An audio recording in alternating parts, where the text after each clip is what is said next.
আগামী জাতীয় নির্বাচনের আগে জাতীয় পার্টির বিষয়ে ফয়সালা হওয়া দরকার বলে মন্তব্য করেছেন গণঅধিকার পরিষদের সভাপতি নুরুল হক নূর।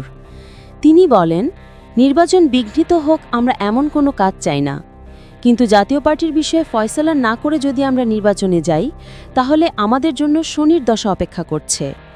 এই জাতীয় পার্টির মাধ্যমেই আওয়ামী লীগ ব্যাক করবে।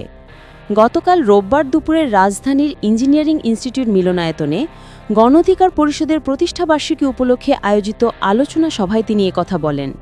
তিনি আরও বলেন, কিছুদিন আগেই জিএম কাদেরের যে বক্তব্য, তিনি কিভাবে ঔদ্ধত্য দেখাতে পারেন এবং বলতে পারেন আওয়ামী লীগ ছাড়া নাকি কোনো এই দেশে নির্বাচন হবে না।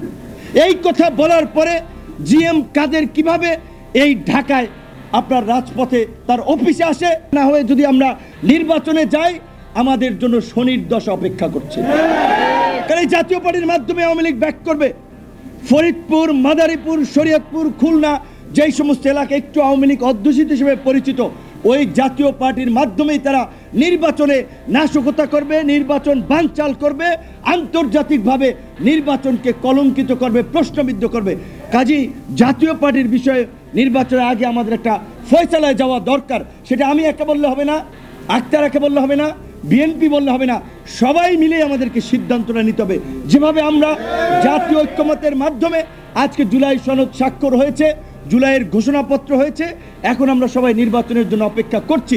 নির্বাচন আর বিলম্ব নয়, ফেব্রুয়ারিতে নয়, জানুয়ারিতেই নির্বাচন দিন। কারণ নির্বাচন না হলে আমাদের জন্য সংকট অপেক্ষা করছে এবং আমাদের অস্তিত্ব হুমকির মুখে পড়বে।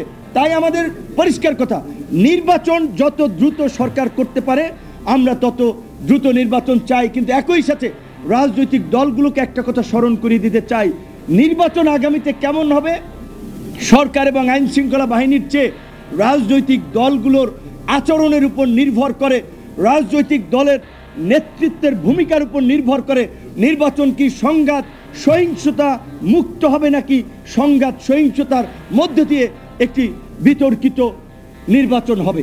তাই সব রাজনৈতিক দলের নেতৃবৃন্দকে সহনশীল আচরণ করার এবং সকলে মিলে যেন একটা উৎসব মুখর নির্বাচনের মধ্যে দিয়ে এখন যে বাংলাদেশ একটা সন্ধিক্ষণে উপস্থিত হয়েছে, আমরা যেন একটা নতুন যাত্রার দিকে অগ্রসর হতে পারি, সেই বিষয়ে সকল রাজনৈতিক দল তার নেতাকর্মীদের দিক নির্দেশনা দিবে।